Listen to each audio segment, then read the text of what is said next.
నమస్తే. ప్రస్తుతం మనతో పాటు సీనియర్ జర్నలిస్ట్ దాము బాలాజీ ఉన్నారు. ఆయనతో మాట్లాడదాం. నమస్తే సార్. నమస్తే. సార్, అనంతపూర్ జైలర్ పరారీలో ఉన్నారు అని చెప్పేసి ఒక వార్త అయితే వస్తుంది. అసలు ఎందుకు ఆయన పరారీలో ఉండాల్సి వచ్చింది సార్? మామూలుగా మనకి ఖైదీ పరారి, జైలు నుంచి ఖైదీ పరారి అనేది వినిపిస్తుంటది. కానీ జైలు నుంచి జైలర్ పరారి అనేది ఫస్ట్ టైం నేను వింటున్నాను. అంటే ఒక జైలరే పరారీలో ఉన్నాడు అంటే అది విచిత్రమైంది. ఇతను ఎవరు, ఏంటి, ఎందుకు పరారీలో ఉన్నాడు, ఇతను ఏం చేశాడు అనే విషయాలు మనం మాట్లాడుకుందాం. ఇతని పేరు సిహెచ్విఎన్ సుబ్బారెడ్డి. ఇతను అనంతపూర్లో ఓపెన్ ఎయిర్ జైలు అంటారు. అంటే ఇక్కడ కూడా మనకి చర్లపల్లిలో కూడా ఓపెన్ ఎయిర్ జైలు ఉంది. ఓపెన్ ఎయిర్ జైల్స్లో ప్రధానమైనది అంటే వాళ్ళు ఎంతసేపటికి 4 గోడల మధ్యకి కాకుండా ఓపెన్గా జైళ్ళల్లో ఉండి అక్కడ వ్యవసాయం కావచ్చు, పండ్ల తోటలు ఇలాంటివి చేయిస్తూ ఉంటారు. మామూలుగా జైళ్ళల్లో కూడా ఒక ప్రొడక్షన్ జరుగుతుంటుంది. ఫర్ ఎగ్జాంపుల్ తెలంగాణ జైల్లో టోటల్ బడ్జెట్ 100 crores అయితే ఆదాయం పర్ ఇయర్ ఇప్పటికి 30 నుంచి 40 కోట్ల వరకు ఉందన్నమాట. అంటే ఖైదీల ద్వారా ప్రొడ్యూస్ అయ్యే వస్తువులు, సేవలు అమ్మి ఆదాయం పొందుతుంది.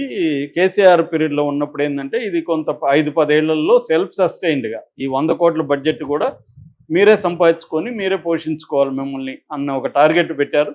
దీనివల్ల ఖైదీలు రకరకాల వస్తువులు, సోపులు ఇట్లాంటివి ప్రొడ్యూస్ చేయడం, తర్వాత కార్పెంటరీ ఇలాంటివి చిన్న చిన్న వస్తువులు, దాని తర్వాత జైళ్ళు పక్కనే పెట్రోల్ బంకులు పెట్టి పెట్రోల్ బంకులో ఖైదీలని పనిచేయించడం, ఇలాగా రకరకాల షాపులు కూడా పెడుతున్నారు. షాపులు కూడా వీళ్ళ వస్తువులు అమ్ముతారు. ఇలాగా అంటే ఖైదీల్ని ప్రొడక్టివ్గా ఎలా వాడుకోవాలి, వాళ్ళకి ఏం 24 hours పనే ఉండదు కాబట్టి వాళ్ళని కూడా ప్రొడక్టివ్గా వాడుకోవడం అనేది ఇంపార్టెంట్. అట్లాగే వాళ్ళు రేపు బయటికి వెళ్ళినప్పుడు వాళ్ళకి స్కిల్ సెట్ తయారు కావాలి. అంటే వాళ్ళు పోయి మళ్ళీ సమాజంలో మెర్జ్ అవ్వాలి కదా. సమాజంలో మెర్జ్ అవ్వాలంటే వీళ్ళు మళ్ళీ బర్డెన్ కాకుండా ఇక్కడ వాళ్ళకి బయటికి వెళ్ళినా కూడా వాళ్ళ లైవ్లీహుడ్ వాళ్ళు చూసుకునే విధంగా స్కిల్స్ కూడా స్కిల్ ట్రైనింగ్ కూడా వాళ్ళకి జైళ్ళల్లో ఇస్తే బయటికి వెళ్ళినాక వాళ్ళు ఈజీగా సమాజంలో ఇమ్మర్స్ అయిపోతారు అనేది కూడా ఉంది. అందుకని ఎడ్యుకేషన్ దగ్గర నుంచి నేర్పిస్తున్నారు వాళ్ళకి. అక్షరాస్యత దగ్గర నుంచి ఎంఏలు, పిహెచ్డీలు. నాకు తెలిసిన ఒక ఖైదీ 3 MAలు చేశాడు జైల్లో, ఇంక్లూడింగ్ సైకాలజీ. సో అంటే ఓపెన్ యూనివర్సిటీ ద్వారా వాళ్ళకి జైల్లోనే క్లాసులు పెట్టి ఇవన్నీ చేస్తున్నారు. సో అలాంటి స్కిల్ సెట్ ఉంటుందన్నమాట ఖైదీలకి. సో ఇక్కడ ఏమైందంటే ఈ సుబ్బారెడ్డి అనే జైలరు ఒక అమ్మాయి అంటే వివాహిత ఒక హౌస్ వైఫ్ని వేధిస్తున్నాడు అనేది ప్రధానంగా ఆరోపణ. ఈ సుబ్బారెడ్డి ఎవరు అంటే ఇతను కాకినాడ దగ్గర కొత్తపల్లి ఇతంది నేటివ్. 2010లో డిప్యూటీ జైలర్గా పోస్ట్లో జాయిన్ అయ్యాడు. 2019లో జైలర్గా ప్రమోషన్ వచ్చింది. 2019 నుంచి 2021 వరకు వైజాగ్ జైల్లో ఇతను జైలర్గా పనిచేశాడు. ఆ టైంలో ఇతనికి ఒక ఆవిడ పరిచయం అయింది. పరిచయం అయినాక ఆమెతో అప్పుడప్పుడు చాట్ చేయడం అది చేస్తున్నాడు. ముఖ్యంగా ఫేస్బుక్లో అనేక సార్లు ఆమెకు రిక్వెస్ట్లు పంపిస్తే ఆమె రిజెక్ట్ చేస్తుంది. ఆమెకి ఇంట్రెస్ట్ లేదు ఇతనితో స్నేహం. ఇతను వన్ వే అన్నమాట వ్యవహారం. సో ఇతను ఫోర్స్గా ఆమెతో చాట్ చేయడానికి ట్రై చేయడం అవన్నీ చేస్తున్నాడు. అక్కడి నుంచి ఏం చేశాడంటే, నీ అకౌంట్ నెంబర్, నీకు డబ్బులు వేస్తాను, నేను చెప్పినట్టు నువ్వు చెయ్యి, నువ్వు న్యూడ్ కాల్స్ చెయ్యి, నువ్వు బాత్రూంలోకి వెళ్ళి ఫోన్ తీసుకొని బాత్రూంలోకి వెళ్ళు, అక్కడ న్యూడ్ కాల్స్ చెయ్యి, నాకు అక్కడ నుంచి వీడియో కాల్స్ చెయ్యి, నీ అకౌంట్ నెంబర్ ఇస్తే నేను నీకు ఒక్కొక్కసారికి 10,000, 20,000, 30,000 అలాగే వేస్తాను, న్యూడ్ కాల్ చేసి మాట్లాడు.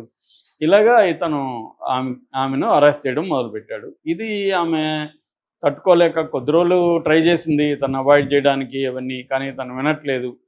దాంతో ఆమె వాళ్ళ ఇంట్లో వాళ్ళకి చెప్పింది, ఇలాగ నన్ను అరెస్ట్ చేస్తాను. వాళ్ళ హస్బెండ్కి వాళ్ళ ఇంట్లో వాళ్ళకి చెప్తే వాళ్ళు కమిషనర్ని కలిశారు. శంకబ్రత బాగ్చి కమిషనరు. ఆయన అసలు ఈ కంప్లైంట్ ఇది విని షాక్ అయ్యాడంట. ఆయన నిన్న ప్రెస్ మీట్లో మాట్లాడుతున్నాను, నేను షాక్ అయ్యాను, అసలు ఒక జైలర్ స్థాయి వ్యక్తి ఇలాగా ఒక ఆవిడ్ని న్యూడ్ కాల్స్ చేయని బెదిరించేది నేను ఎప్పుడు వినలేదు అని ఆయన కూడా షాక్ అయ్యాడు. దాంతో ఆయన అక్కడ సైబర్ క్రైమ్ వాళ్ళకి చెప్పాడు. Cyber crime CI Bhavani Prasad దీని మీద అసలు ఈమె చెప్పిన ఆరోపణ నిజమా కాదా, ఏమేమన్నా అబద్ధాలు చెప్తుందా అనేది పరిశీలించమన్నారు. ఈయన నెంబర్లు తీసుకొని మొత్తంగా ట్రేస్ చేశారు. ఇది ఖచ్చితంగా అతనే చేశాడు అనేది చేశాడు. దాంతో ఎఫ్ఐఆర్ చేశారు. ఎఫ్ఐఆర్ చేసి అతన్ని కాంటాక్ట్ చేయడం మొదలుపెట్టేసరికి అతనికి అర్థమైపోయింది వీళ్ళు నన్ను అరెస్ట్ చేస్తారని. దాంతో అతను పరారులోకి వెళ్ళిపోయాడు. వీళ్ళు పిలిచినా రాల, విచారణకు పిలిచారు. యాక్చువల్గా అరెస్ట్ చేయాలనుకోలేదు. అతన్ని కూడా అడుగుదాం, అసలు అతని వెర్షన్ ఏంటి, ఎందుకు ఇలా చేశాడు ఏంటి అనేది అతన్ని అడుగుదాం అనుకుంటే అతను రాలేదు. దాంతో ఒక బృందాన్ని అనంతపురం పంపించారు. అనంతపురం పంపిస్తే క్వార్టర్స్లో ఇతను ఉంటాడు. జైలు పక్కనే క్వార్టర్స్ ఉంటాయి. ఆ క్వార్టర్స్లో వెళ్ళి అడిగితే బంధువులు లేరు, ఆయనకి హెల్త్ బాగాలేదు, హాస్పిటల్లో చేరాడు, అతను లీవ్లో ఉన్నాడని చెప్పారు. ఏ హాస్పిటల్ ఏంటంటే వీళ్ళు చెప్పట్లేదు. ఆ తర్వాత మళ్ళీ వెళ్తే బంధువులు కూడా లేరు, వాళ్ళ ఫ్యామిలీ మెంబర్స్ కూడా మాయమైపోయారు. దాంతో వీళ్ళు ఇక్కడ Anantapuram range IG, jail IG and DIG, state DIG వీళ్ళకి అందరికీ ఇంటిమేట్ చేశారు. ఇతను ఏం చేస్తున్నాడు అంటే ఎక్కడో ఎస్కేప్ అయిపోయాడు. కొంతమంది చెప్పేది ఎక్కడికో వెళ్ళి ఉన్నాడు, జైల్లోనే ఉంటాడు ఒక సెల్లో, అన్ని మంచాలు గించాలు వేసుకొని అక్కడే ఉంటాడు. ఎందుకంటే అతను జైలు అధికారులే అతన్ని ప్రొటెక్ట్ చేస్తుంటారు అనేది కూడా ఒక వార్త. ఎందుకంటే వేరే దగ్గర ఉంటే ఫైండ్ అవుట్ చేస్తారు కదా, సో ఫోన్ ద్వారా.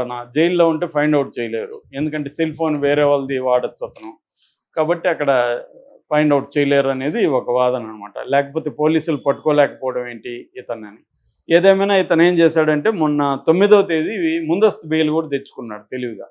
ఎందుకంటే ఇది మరీ అంత నాన్ బెయిలబుల్ కేసు కాదు, మామూలుగా ఒక అమ్మాయిని వేధిస్తున్నాడు కాబట్టి ముందస్తు బెయిల్ కూడా వచ్చేసింది. కానీ శంకబ్రత బాగ్చి మాత్రం మేము వదిలిపెట్టం, అతన్ని ఖచ్చితంగా అతన్ని పట్టుకుంటాము, విచారిస్తాము, ముందస్తు బెయిల్ వచ్చినా కూడా మేము వదిలిపెట్టము, ఈ స్థాయి ఇట్లాంటి అరెస్ట్ చేసే వాళ్ళని మేము వదిలిపెట్టడం అని చెప్తున్నాడు. అంటే ఇక్కడ బేసిక్గా ఏంటంటే ఈ జైలరు అంటే చాలామంది ఏమైందంటే ఈ మధ్యకాలంలో న్యూడ్ కాల్స్లో మాట్లాడడం అనేది వెరీ కామన్ అయిపోయింది. నిజానికి చాలామంది లేడీసే మనకి ఆఫర్లు ఇస్తూ ఉంటారు, నాకు కూడా వచ్చాయి, are you ready for call, వాళ్ళని ఇమీడియట్గా బ్లాక్ చేయకపోతే మనకి డేంజరు. ఎందుకంటే వాళ్ళు సడన్గా వాళ్ళు అవతల కెమెరా ఆన్ చేసేస్తారు. కెమెరా ఆన్ చేస్తే మనం ఏదైనా పొరపాటున అది ఒక్కోసారి నొక్కుంటాం అనుకోండి, మనం కనపడేస్తాము, మంది రికార్డ్ అయిపోతుంది. రికార్డ్ అయినాక ఈ 2 కామన్ పెడతారు. లేదా మన వీడియోల్లో మన బట్టలు కూడా ఇప్పేయచ్చు వాళ్ళు, ఇవాళ ఉన్న డీప్ ఫేక్ టెక్నాలజీ. సో ఈ 2 బయట పెడతామని మనల్ని డబ్బులు అడుగుతారు. ఒక్కొక్కసారి ఏమవుతుంది, మన దాంట్లోకి వాళ్ళు సాఫ్ట్వేర్ ఇన్స్టాల్ కూడా చేయొచ్చు, చేసేసి మన కాంటాక్ట్స్ అన్నీ లాగేసుకొని మన కాంటాక్ట్స్ అందరికి కూడా ఈ వీడియో పెట్టారనుకోండి, బతుకు బస్ స్టాండ్ అవుతుంది.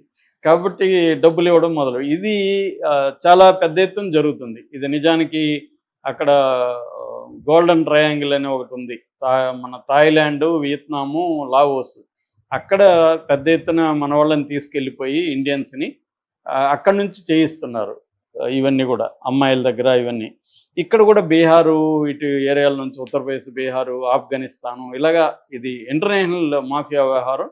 సో ఇక్కడ కూడా లోకల్ హిందీ అమ్మాయిలు వీళ్ళందరూ చాలామందికి ఇదే పని ఉన్నారు, ఎందుకంటే ఈజీ కదా. అలాగా ఆ మధ్య ఇక్కడ ఎమ్మెల్యేకి కూడా వచ్చింది అలాంటిది. సో ఇవి జరుగుతున్నాయి అన్నమాట. ఇది ఒక వైపు అయితే, రెండో వైపు ఏంటంటే అమ్మాయిల్ని వేధించడం, అమ్మాయిలతో న్యూడ్ కాల్స్ మాట్లాడించడం. ఇదేంటంటే ఒక రకమైన అంటే టెక్నాలజీని ఒక పెర్వర్టెడ్గా వాడుకోవడానికి ఇది స్టార్ట్ అయింది.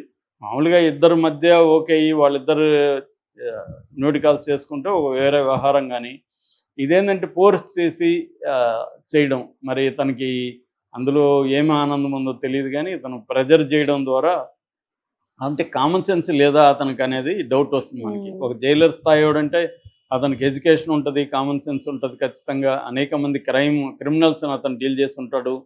సో అతనికి నేరము, చట్టము, శిక్ష వీటన్నిటి మీద ఒక అండర్స్టాండింగ్ మనకంటే బెటర్గా ఉంటుంది కదా.